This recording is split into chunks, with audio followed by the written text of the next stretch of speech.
Perdu comme une ennemi dans le sable. Tu m'as cherché et tu m'as sauvé. Oh Seigneur, je te dis merci pour tant d'amour manifesté pour moi. Que puis-je te donner, oh mon amour? Je te confie toute ma vie. Nous vous saluons et nous vous bénissons tous au nom du Seigneur Jésus-Christ. Nous pouvons prier. Père juste, Père des Lumières, nous nous recommandons entre tes saintes mains afin que ton Esprit Saint nous assiste pour que tout ce que nous allons dire vienne de toi et que tu daignes ouvrir le cœur de ton peuple afin qu'il soit attentif à cette parole et que cette dernière nous apporte la vie véritable dont nous avons besoin. Nous avons ainsi prié au nom de notre Seigneur Jésus-Christ. Amen. Une fois de plus, nous vous saluons et nous vous bénissons au nom de notre Seigneur Jésus-Christ. Le thème de notre message, la vie véritable. Aujourd'hui, nous voyons la quatrième partie de la vie. Comment saisir la vie véritable? Nous allons lire Genèse chapitre 7, verset 16. Genèse chapitre 7, verset 16.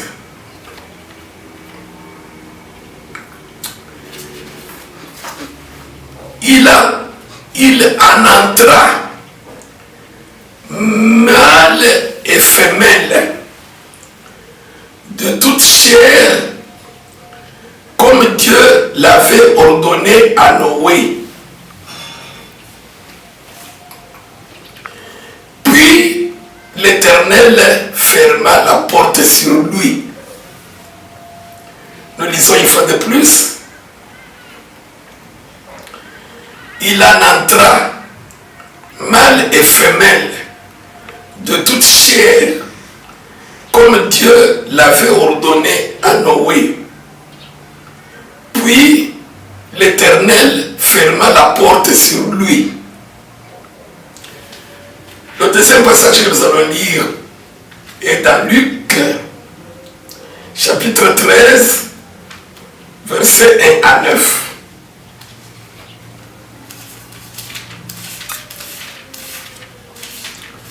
Luc chapitre 13, versets 1 à 9.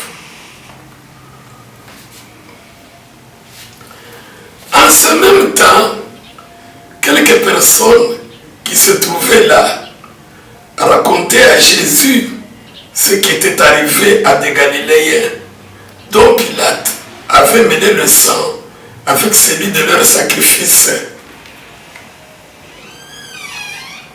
Il leur répondit: croyez-vous que ces Galiléens fussent de plus grands pécheurs que tous les autres Galiléens parce qu'ils ont souffert de la sorte?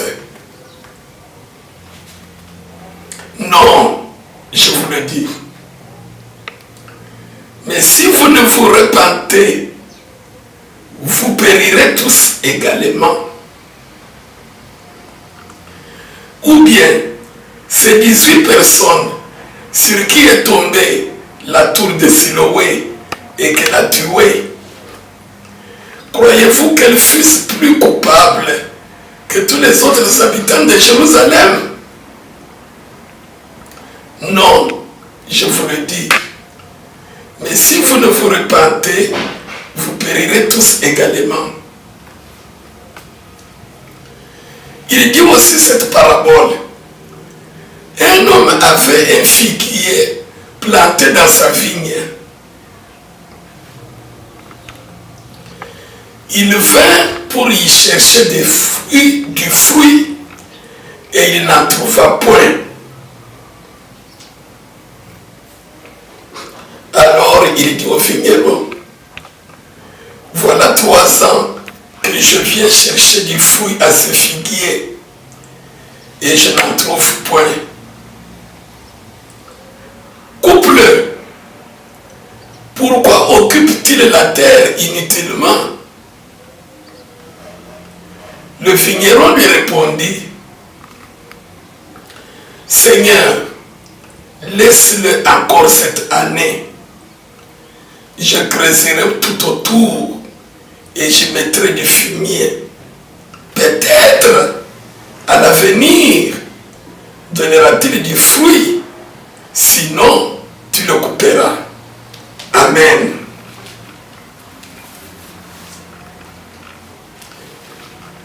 Genèse chapitre 7, verset 16, nous avons lu, il en entra mâle et femelle, de toute chair, comme Dieu l'avait ordonné à Noé. Puis l'Éternel ferma la porte sur lui.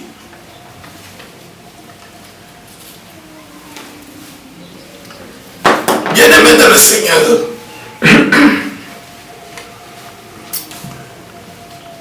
nous parlons de la vie véritable. La vie véritable. Excusez. Comment saisir la vie véritable? Rappelons-nous le thème du message. 1 Timothée chapitre 6, versets 17 à 19. Dis aux riches du présent siècle de ne pas mettre leur espérance dans des richesses incertaines, de la mettre en Dieu qui nous donne toutes choses avec abondance pour que nous en jouissions, de tout faire pour saisir la vie véritable. Et on nous a parlé en long et en large. Être riche, ce n'est pas seulement avoir beaucoup d'argent. Être riche, c'est jouir de ce que Dieu t'a donné, notamment la respiration, la vie. La vie vaut plus que tout.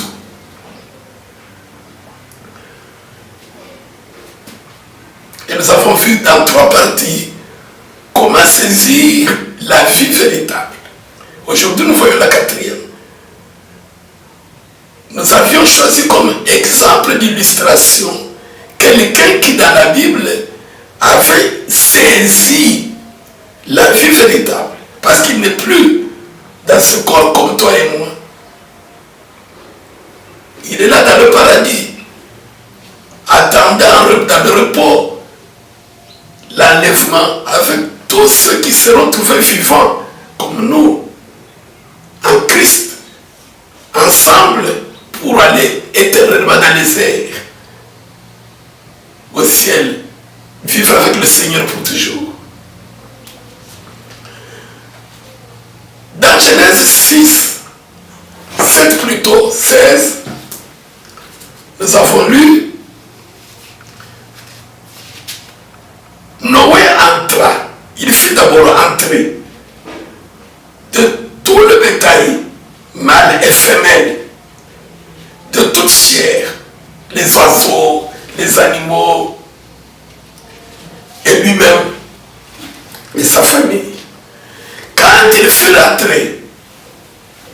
La Bible dit, puis l'Éternel ferma la porte sur lui.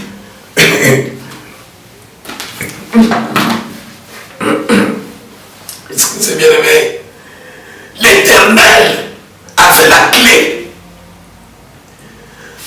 Everything. Les animaux, les oiseaux, mâles, femelles, la femme de Noé, les 3 fils, leurs femmes entrent. Et puis maintenant Noé entre. L'Éternel était là à la porte avec la clé de l'arche. Et la Bible dit l'Éternel lui-même ferme la porte.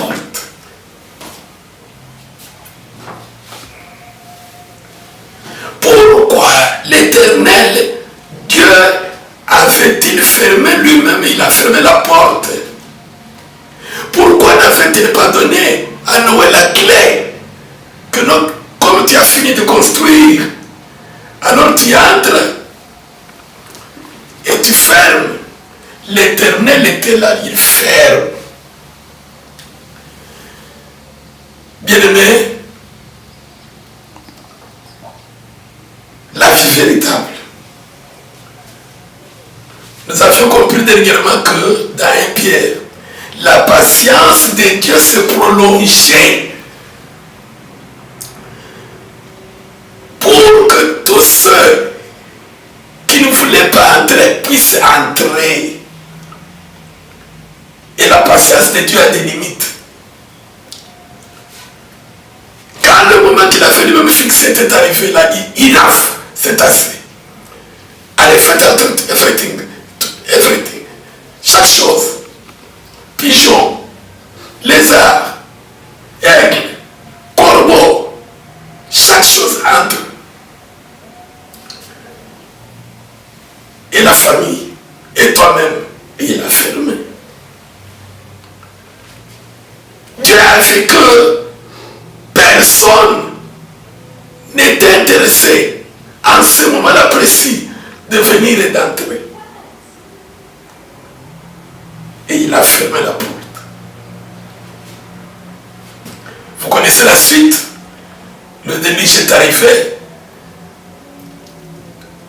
Tout ce qui se mouvait, qui avait la vie, détruit, tué, ce qui était dans l'arche, animaux, oiseaux et Noé.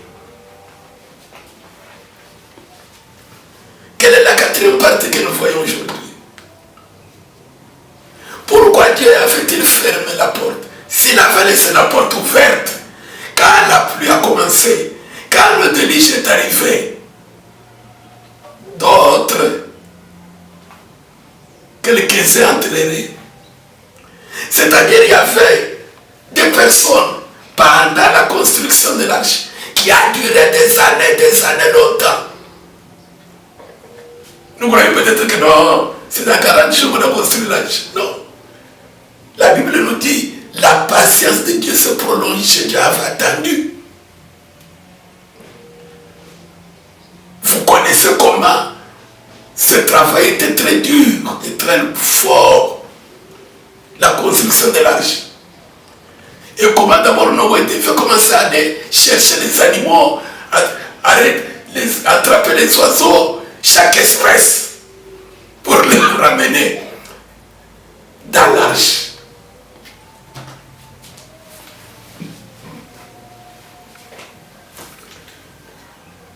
Noé, nous voulons entrer. Mais excusez-nous, nous allons d'abord, il y a une fête de mariage. Je viens. D'abord, je vais travailler avec toi. Construisons ce côté. Qu'est-ce que tu veux que je t'amène? Après des jours, il dit non, la fête est demain. Aujourd'hui, samedi, je serai absent. Il part. Et puis après, il revient. Ah, vous voyez, je suis revenu, ok. Noé, lui, était toujours là. Stand-by, c'est eux qui vivent. Quand le travail était terminé, ceux qui voulaient entrer avec Noé est mort. Aujourd'hui, la pluie n'a pas commencé. Dieu n'a pas donné l'ordre d'entrer. Je veux d'abord enterrer mon père. Je veux d'abord enterrer mon enfant. Et je veux d'abord acheter quelque chose à manger. Non, il y a des clients dans moi. Je vais revenir. Il part. Après 2-3 jours, il rentre. D'autres ne voulaient même pas s'intéresser à c'est Noé. Mais ça, c'est un fou. Où est la pluie? Depuis qu'il a construit l'arche.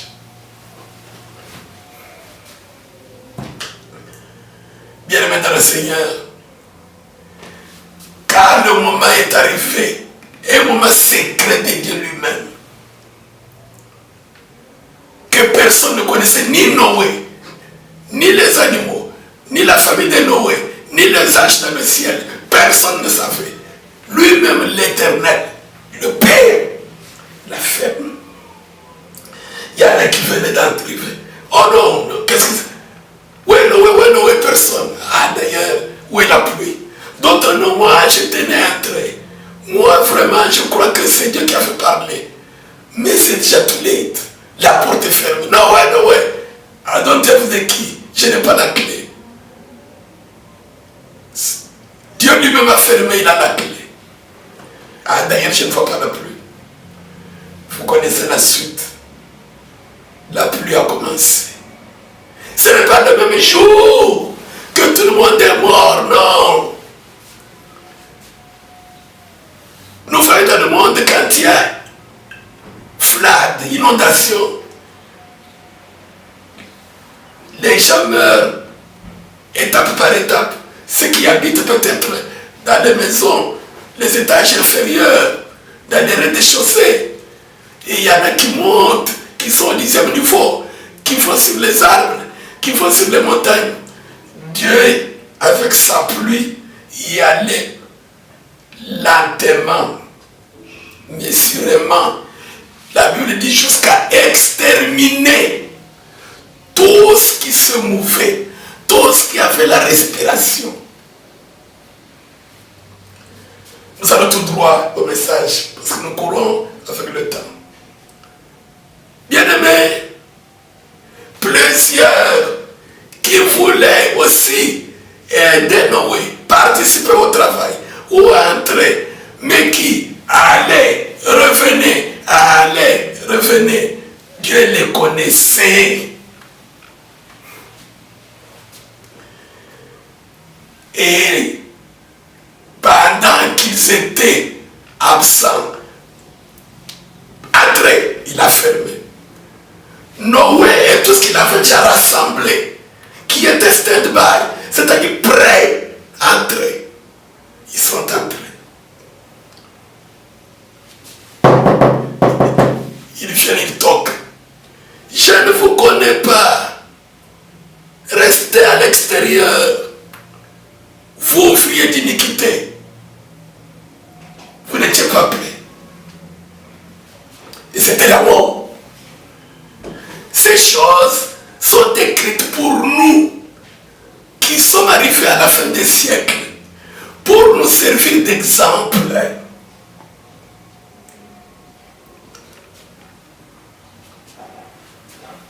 Ceux-là qui étaient morts dans le déluge, nous avions compris de la première partie, 1 Pierre chapitre 3, Dieu leur avait donné la deuxième chance.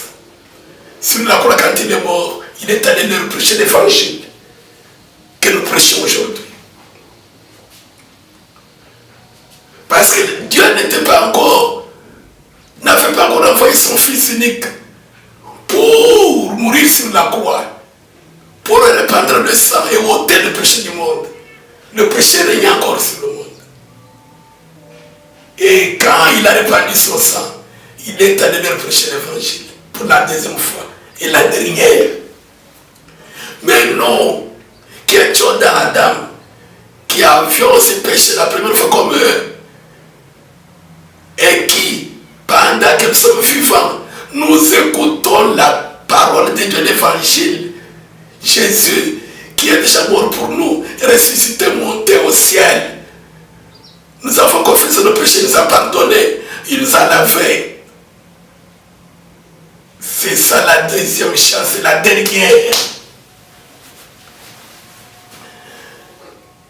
La quatrième partie, pour saisir la vie véritable, de la dernière chance. Last chance. Les Anglais disent last chance. La dernière. Apprendre ou à laisser. Pourquoi la dernière chance? Parce que nous sommes encore dans ce corps de chair. Depuis que nous avons cru, jusqu'au moment où nous allons mourir dans la chair, ce temps-là de pèlerinage, le nombre de jours, des années qui vous restent, qui me restent à passer sur cette terre, c'est ça la dernière chance que nous avons. Si pendant ce temps, nous n'entrons pas, dès que nous mourrons physiquement, nous quittons cette tente, il n'y a plus de repentance. C'est seulement l'attente, nous allons en prison, l'attente du feu éternel. Nous allons dans les tourments éternels, dans le séjour des morts, dans la prison de Barabbas, pour attendre la condamnation avec Satan et ses anges, le feu éternel. Et c'est donc pour saisir la vie véritable, pendant que nous sommes dans ce corps, n'étendons point le Seigneur. Voilà la quatrième partie.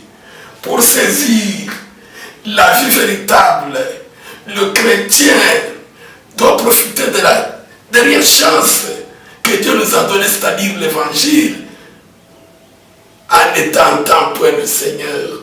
Qu'est-ce que tente le Seigneur? Ces gens, il y en a qui voulaient entrer, il y en a qui venaient, ils disent, ah, mais ils entrent, ils arrivent, là où était Noé, ils partent. Ils arrivent, ils partent. Je viens. Ils s'excusent. Je viens. Quand nous avons confessé nos péchés, nous sommes venus à Jésus-Christ, la parole de Dieu qui est l'arche de l'Éternel. Et que demain, nous sortons de la parole. Après-demain, nous rentrons. Seigneur, pardonne-moi. J'ai encore volé. Seigneur, pardonne. Demain, nous rentrons. In and out. Dedans, dehors. Dedans, dehors. Nous tentons le Seigneur. Tenter Dieu, c'est-à-dire test, tout put de l'autre, tout déteste. Voir est-ce que si moi je vais d'abord aller au marché, je stoppe de construire avec Noé l'arche. Est-ce que je vais trouver que déjà que Dieu a fermé la porte? Est-ce que la pluie va tomber? Je sais pas. Quand je rentre, Noé est encore là-bas. L'arche est encore là-bas. Dieu n'a pas encore donné l'ordre d'entrer à foyer. J'avais raison. Dieu ne peut pas détruire tout le monde comme ça, l'humanité. Noé, toi aussi. Même les bébés, qu'est-ce que les bébés ont fait? Quel péché? Et puis Dieu est patient. Quand on est encore jeune, c'est le moment de profiter, de faire quoi que ce soit. C'était ainsi, mais le jour de la surprise était là, que Dieu se reconnaissait. Tenter Dieu, c'est sortir de la parole, prêcher, et puis retourner, pécher volontairement. Et puis te dire, non, Dieu c'est un Dieu de miséricorde. Je pleure encore, je pleure encore. Dieu m'a pardonné. Après une semaine, les mêmes choses. Je rentre. Tu vois, Dieu ne m'a pas tué. Dieu ne m'a pas. D'ailleurs, je prospère. D'ailleurs, tout ce que je lui avais demandé, il m'a donné. D'ailleurs, nous avons la paix dans la maison. D'ailleurs, mon travail, ça va bien. Mon mariage est en paix. Et je voulais voyager, aller à Bombay. Et Dieu a agi. Après-demain, tenter Dieu, c'est se moquer de Dieu. C'est prendre Dieu comme pour votre grand-père. Ne pas le considérer comme un père. Le voir, c'est déjà s'habituer avec Dieu. Dieu devient un camarade. On sait que non, quand on va injurier, quand on va insulter, quand on va se prostituer, on viendra confesser. Allons à cause d'une parcelle. Bagarrons-nous dans l'église, dans l'assemblée, dans la paroisse. Allons même au parc devant les païens. Après tout, même empoisonné, après on va confesser, on va se réconcilier. Dieu va pardonner, c'est un plein de miséricorde. Il connaît, il voit. Il a un jour qu'il a fixé pour toi. Il t'aura. C'est au moment où tu seras en dehors de la parole qu'il va redemander ton âme. Et il sait comment il peut le faire. Mais Noé, qui connaissait Dieu, comme il a dit, il détruit. Il va détruire si je change. Si je sors de la communion avec lui, je demeure dans la communion avec lui jusqu'à la mort. Pas de gendre, je sors. Je ne veux pas tenter Dieu. Dieu est mon Père. Il n'est pas un camarade. Il n'est pas un grand-père avec qui je peux faire des blagues. Noé est resté sur le qui-vive jusqu'au moment où il est entré. Donc, la quatrième partie, si tu veux entrer dans la vie véritable, c'est la vie véritable quand tu vas mourir dans la chair. Veillez et priez, c'est-à-dire demeurer dans la communion avec Dieu sans en sortir volontairement. Le péché volontaire, quand nous le commettons, montre à Dieu que nous le tentons. Ah, je vais faire ça. Je ne peux pas tolérer cette bêtise. Quand je le fais, et puis après je dis, je vais rentrer demander pardon à mon Dieu. Dieu voit. Ah, donc moi, il me tente pour voir si je vais le tuer ou non en faisant cela. Bien-aimés dans le Seigneur, ne tentons point le Seigneur. Pour que vous compreniez, tenter c'est quoi? Quand ils sont sortis de l'Égypte, ils arrivent quelque part. Dieu leur donnait à manger la manne qui vient du ciel. Après, est-ce que réellement Dieu est avec nous? Est-ce que Dieu peut nous tuer dans le désert si on se rebelle en le provoquant? Nous ferons la viande. Où elle doit avoir? Ils testent, ils tentent de Dieu, ils essayent pour voir la réaction de Dieu. La Bible dit dans 1 Corinthiens, chapitre 10, tu vois verset 9 quelque part. Ne tentons point le Seigneur comme le tentèrent quelques-uns qui périrent par les serpents. Tenter c'est quoi? C'est-à-dire, ils essayent volontairement. Non, je veux frauder. Après tout, je veux m'arranger avec mon Dieu. Non, je veux provoquer la division dans ce groupe là-bas, dans cette famille là-bas, dans cette assemblée là-bas. Et puis après tout, on va jeûner, on va prier, Dieu va comprendre. Volontairement. Et puis on le fait, on rentre. Dieu comprend. Il donne du temps. 1 an, 2 ans. Dieu, qui est plus sage que toi, il attendra un moment où toi tu vas sortir de la communion avec lui pour lui demander ton âme.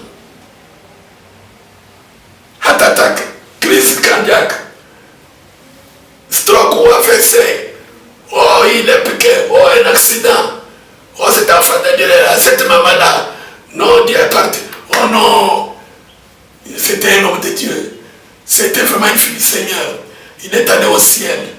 Est-ce que tu as vu avec les yeux comment il est allé au ciel? Comment il est allé au paradis? Le secret entre Dieu et lui et elle, parce que le frère David, quand il tombe, Dieu demande son âme, il sait dans quel état il était. Il a été surpris comme un filet dans un poisson.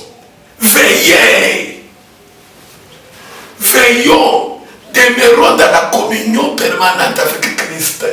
Nous pouvons tomber, mais nous ne pouvons pas nous-mêmes nous laisser tomber sur la terre.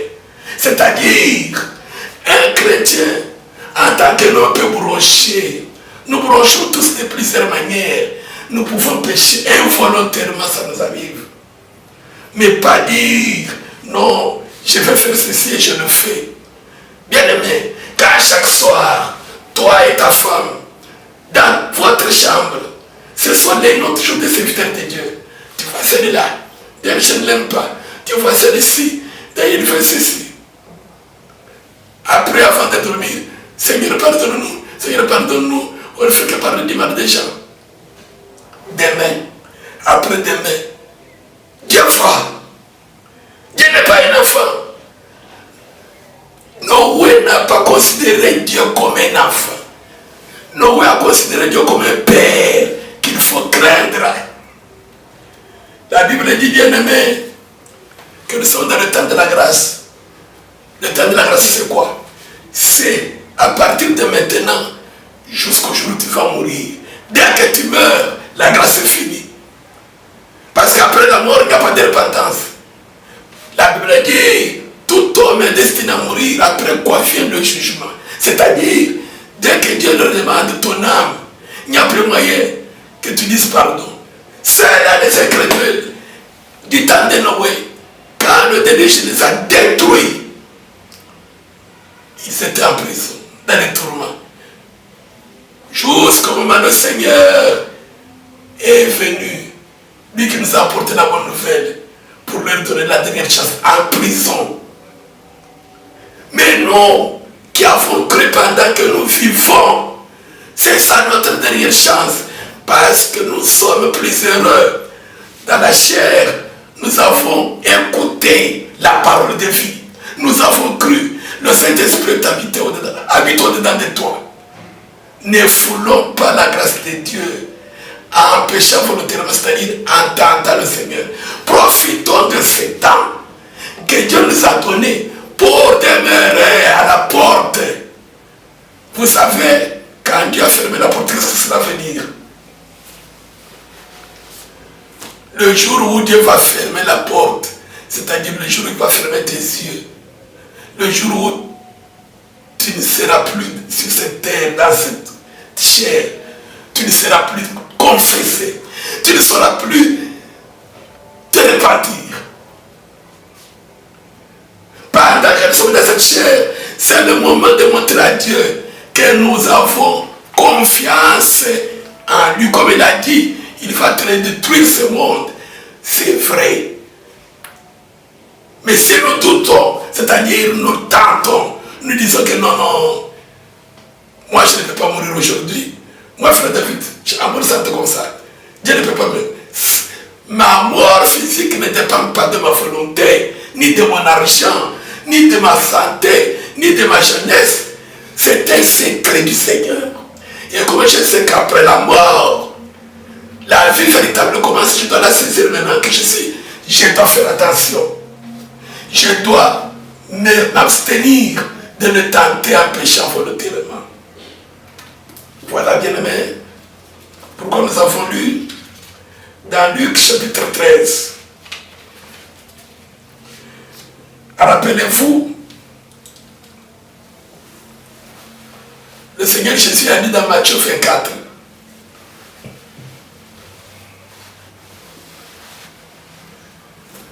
il en sera comme du temps de Noé.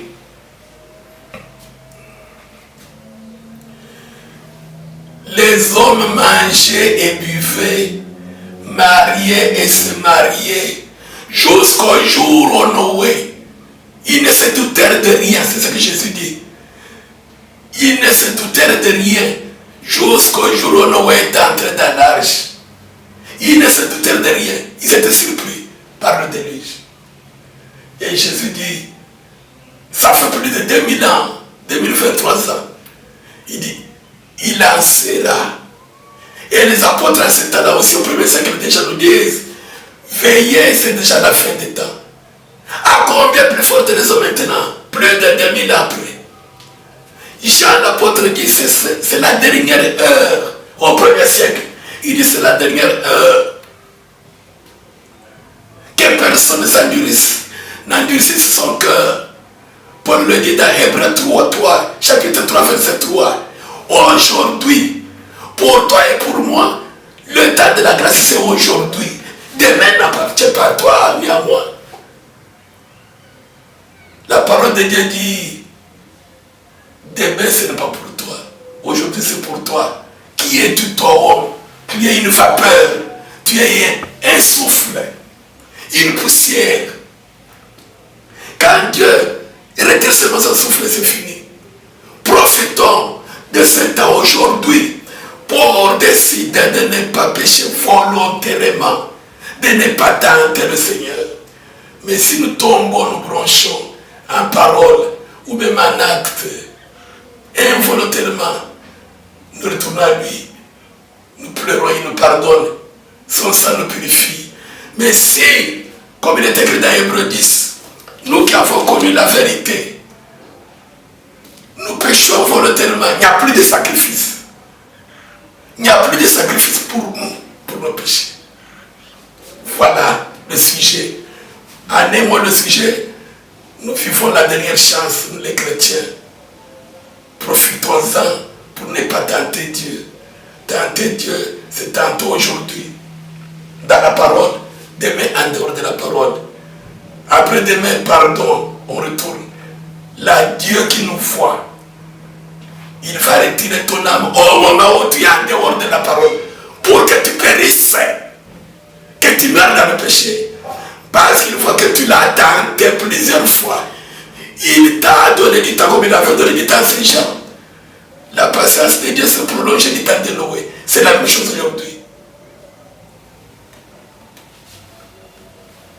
Chapitre 13, verset 1 à 9. Mais avant ça, je vous dirai une chose. Le thème, c'est comment saisir la vie véritable. Dans Timothée 6, 17 à 19. C'est que Dieu nous donne, que ça ne nous donne pas la distraction de croire que non, même si je fais ce qui est mauvais, au lieu de prier, je ne prie plus. Parce que maintenant j'ai l'argent, parce que maintenant je suis bien, Dieu t'a fait. Non, non, non. Là, Dieu peut te surprendre. Parce qu'il faut que tu es en train de le tenter. C'est-à-dire que tu es en train volontairement de tester, de dire, oh, qu'est-ce qui va venir? On ne se moque pas de Dieu. Quand on se moque de Dieu, on le tente. Comment on se moque de Dieu? C'est-à-dire volontairement, on sort de la communion et puis après, on rentre avec Zambeli, God, Mungu, tous les noms que tu peux l'appeler dans ta langue. Mais si il remarque que non, tu es en train de faire volontairement ce qui n'est pas sa volonté, tu n'es pas prêt. Le chrétien doit à chaque minute être prêt à le rejoindre si il est appelé. Voilà le grand problème que nous avons. Parce que quand nous voyons l'entourage, ce que nous avons, ce que Dieu nous a donné, les projets que nous avons, nos cœurs sont encore loin, nous ne sommes pas encore prêts. Et c'est ça que Dieu ne fait pas. Mais si nous lui montrons comme Noé que nous sommes à la porte, alors il va te donner la chance de vivre tous les jours qu'il a prescrit pour toi dans ton livre. Et sa grâce sera avec toi. Jusqu'au moment où il demande ton âme, il fera en sorte que tu sois en communion avec lui. Et alors tu vas saisir la vie véritable. Luc chapitre 13, nous avons lu.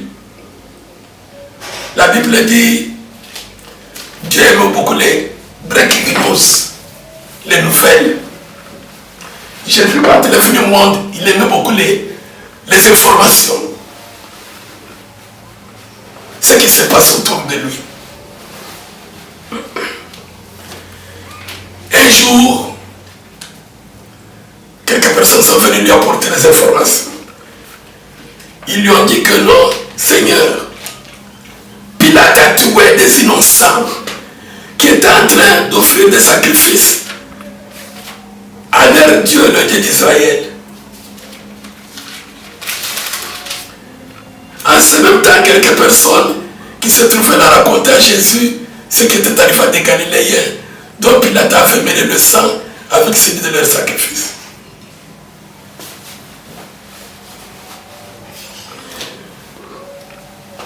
Suivez-moi très bien. Nous allons bientôt conclure. Je Jésus aimait beaucoup les informations. On lui amène ce qui se passe. On lui amène les nouvelles de ce qui se passe autour de lui. D'autres personnes, ils venaient, ils écoutent Jésus. Amen, amen. Après un temps, ils disparaissent. Ils ne suivent pas Jésus. Quand ils partent, allez, maintenant le bon Seigneur, ils retournent. Et cette fois, il lui amène des nouvelles. Excusez. C'est que Pilate vient de tuer des innocents. Jésus leur a répondu, croyez-vous que ces gens-là que Pilate a tués, c'était des plus grands pécheurs que vous? Vous aussi, si vous ne vous repartez pas, vous périrez. Aujourd'hui, vous venez, demain vous sortez. Aujourd'hui, la mort vous surprendra quand vous êtes dehors, en dehors de moi. Et alors vous périrez. Il y a une différence entre mourir et périr dans la Bible. Mourir, c'est tout le monde qui meurt, chrétien ou non, croyant ou non. Périr, ce sont ceux qui meurent, ceux qui meurent, qui vont mourir en dehors de la communion avec Christ. Ils périront, on ne les verra plus. Mais si tu as un frère ou un parent ou quelqu'un qui meurt en Christ, et toi aussi tu meurs en Christ, vous vous retrouverez. Périr, ce sont ceux-là qui vont aller dans le thème, darkness, kingdom of darkness, dans le royaume des ténèbres. Tu ne peux pas voir celui qui pleure, tu entends seulement la voix, les grincements des dents. En attendant alors le feu éternel, Jésus leur a dit, croyez que ceux qui meurent, bien-aimé, Dieu nous parle chaque jour. Dieu te parle, me parle. Mais nous ne faisons pas attention. Et regardons autour de nous. Les gens aujourd'hui, les chrétiens, oh non, on est la fin du monde. Ce n'est pas aujourd'hui. On a l'enlèvement, pas encore. Vous parlez de l'un des lieux, c'est d'abord la destruction de ta chair. Dès que Dieu demande ton âme, cette tente dans laquelle tu tombes pourrie, il n'y a plus de repentance pour toi. Si tu es mort retrouvé par la mort physique en dehors de la communion avec Christ, c'est le feu, c'est la perdition. Chaque jour, il y a des nouvelles. Nos frères, nos compatriotes comme moi meurent dans mon pays natal. On a tué 1 million. Il y a eu les inondations, les guerres, dans le monde entier, les épidémies. On a eu les pandémies partout au monde. Cette semaine, on a entendu, c'est pas à Hawaï, il y a une file brûlée, tout le monde, tout le monde, les bébés dans les voitures. Vous croyez que vous et moi, qui sommes encore vivants dans cette chair, ces gens-là, tous qui meurent, sont plus coupables que nous? Jésus dit non. Il dit, vous aussi, si vous ne vous repentez pas, vous périrez également.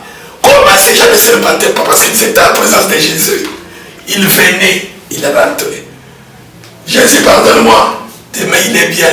Après-demain, dans les querelles, dans les divisions, ce sont les pasteurs qui combattent, qui s'empoisonnent. Ils se disputent la parcelle.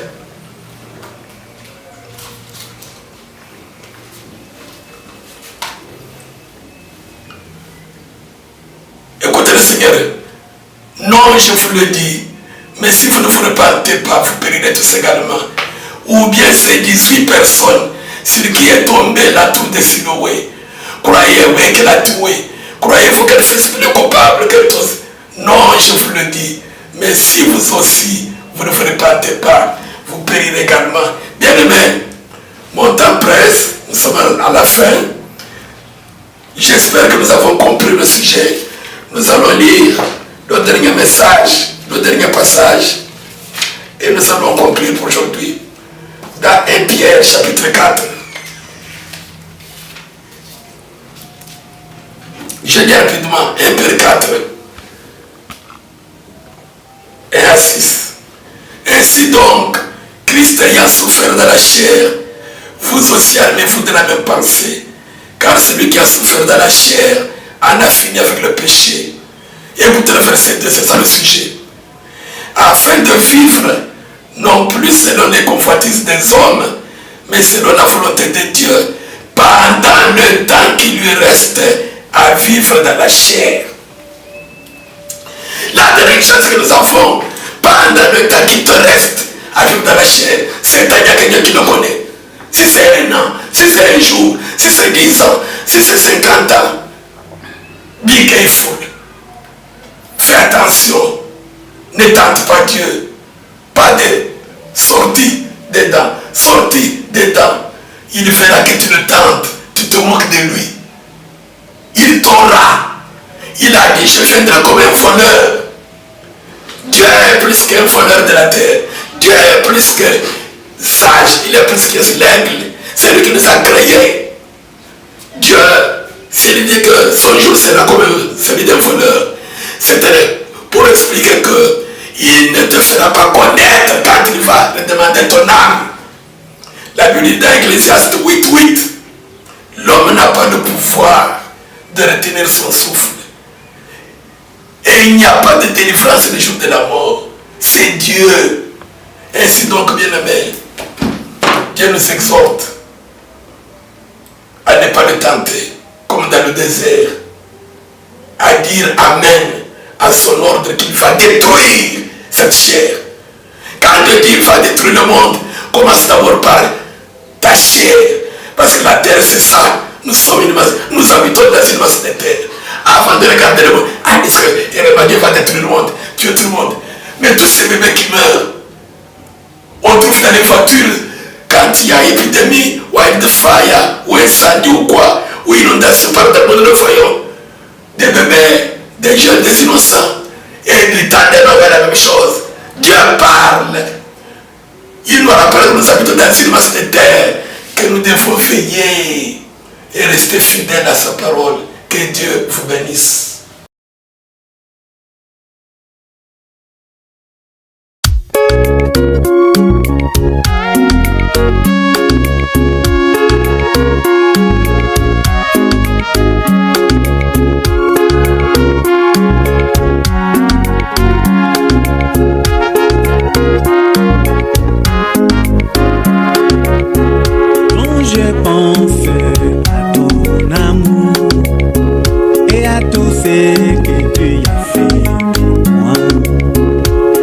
Perdu comme inédit dans le sable.